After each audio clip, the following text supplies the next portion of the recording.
ബി.ജെ.പിയുടെ രാഷ്ട്രീയ അജണ്ടയുടെ ഭാഗമായി ലോക്സഭയിലെ പ്രതിപക്ഷ നേതാവ് രാഹുൽ ഗാന്ധിയെ ബി.ജെ.പിയുടെ സർക്കാർ തടഞ്ഞു എന്നുള്ള സുപ്രധാനമായ വാർത്തയാണ് ഇപ്പോൾ ഈ നിമിഷം പുറത്തു വരുന്നത്.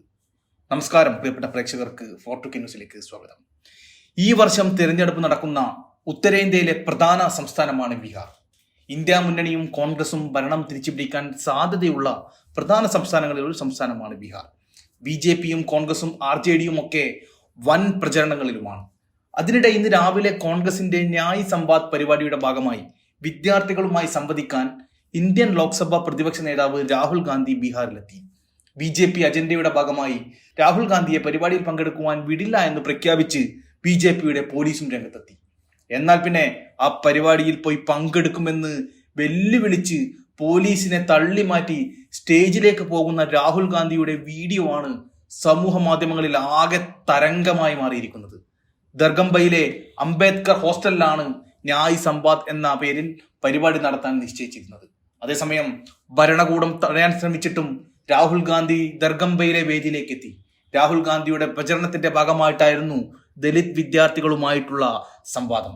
വിദ്യാർത്ഥികളുമായി സംവദിക്കാൻ നിശ്ചയിച്ചിരുന്ന സ്ഥലത്തേക്ക് പ്രവേശിക്കുന്നതിൽ നിന്ന് രാഹുലിന്റെ വാഹന വ്യൂഹത്തെ തടയുകയായിരുന്നു അവിടുത്തെ പോലീസ്. വേദിയിലെത്തിയ രാഹുൽ മുഖ്യമന്ത്രിയോട് എന്തിനെയാണ് ഭയപ്പെടുന്നത് എന്ന് ചോദിക്കുകയും നിതീഷ് ജി, മോദിജി കഴിയുമെങ്കിൽ എന്നെ തടയൂ എന്ന് പറയുന്ന രാഹുലിന്റെ വീഡിയോ നിമിഷ നേരം കൊണ്ട് ലക്ഷക്കണക്കിന് ആളുകളാണ് കണ്ടത്.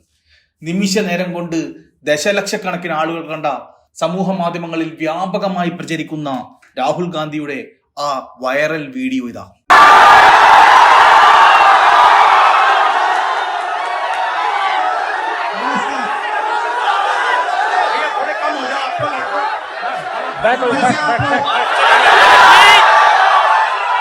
देखिए, मैं आपसे दिल्ली से आपसे मिलने आया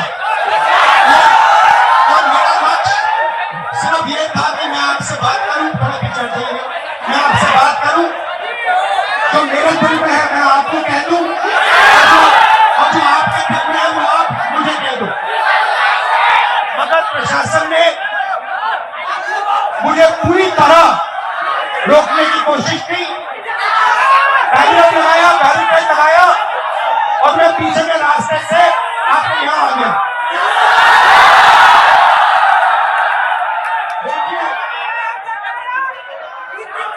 दलित, पिछड़ा वर्ग, अति पिछड़ा वर्ग, आदिवासी वर्ग आपके खिलाफ इस देश में 24 घंटा अत्याचार होता है,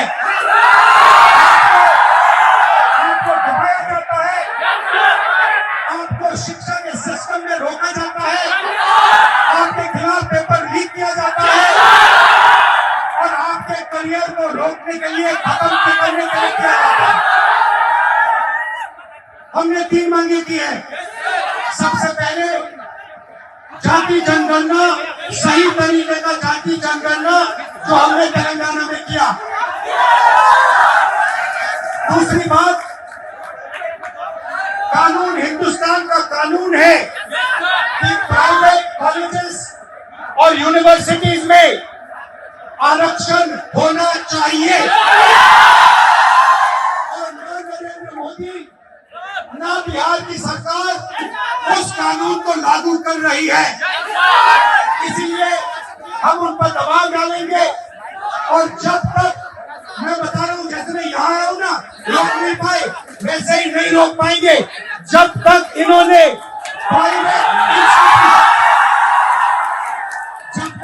प्राइवेट इंस्टीट्यूशन में रिजर्वेशन नहीं किया तब तक हम आगे आप 90% हो,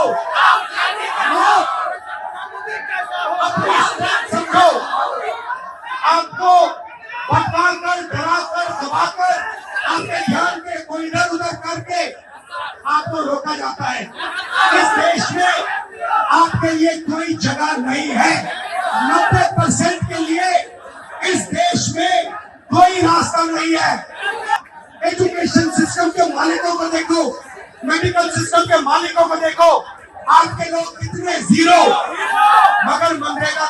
निकालो, आपके लोगों से भरी हुई है। मजदूरों की लिस्ट निकालो, आपके लोगों से भरी हुई है। सारे के सारे कॉन्ट्रैक्ट, सारा का सारा धन 5-10% के हाथ में जाता है। और 3 मांगे हैं। पहली मांग जाति जनगणना, दूसरी मांग प्राइवेट इंस्टीट्यूशन में, प्राइवेट स्कूल और कॉलेजेस में रिजर्वेशन, अति पिछड़ा का, ओबीसी का, दलित का, आदिवासी का। तीसरी बात एससी एसटी सप्लाई, जो आपका पैसा है, जो आपको नहीं दिया जाता है, आपको वो दिया जाना चाहिए। ये 3 चीजें कहने में आपसे आया था। एक बात समझिए, आप एक बात समझिए, बिहार की पुलिस ने अभी मुझे रोकने की कोशिश की, रोक नहीं पाई। बताए क्यों नहीं रोक पाई? नहीं, इसलिए नहीं रोक पाई क्योंकि आपकी शक्ति मेरे पीछे है। आपकी शक्ति मेरे पीछे है, इसलिए कोई दुनिया की कोई शक्ति उसको रोक नहीं सकती है। हमने नरेंद्र मोदी से कहा, पार्लियामेंट में कहा, तुम्हें जाति जनगणना करना पड़ेगा। हमने उससे कहा कि तुम्हें संविधान को यहां माथे पर लगाना पड़ेगा।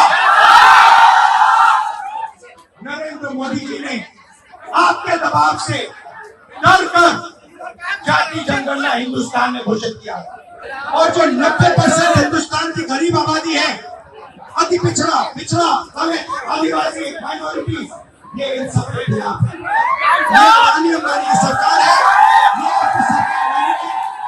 आपने इतने प्यार से मेरी बात सुनी, इसके लिए आप सबको दिल से बहुत बहुत धन्यवाद।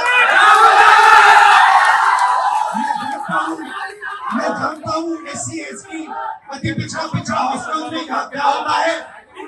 मैं आपको गारंटी देता हूँ, जैसे हिंदुस्तान की सरकार आएगी, जैसे ही बिहार में हमारी सरकार आएगी, हम ये सारा का सारा बदल देंगे और आपके लिए जो होना चाहिए वो कर देंगे।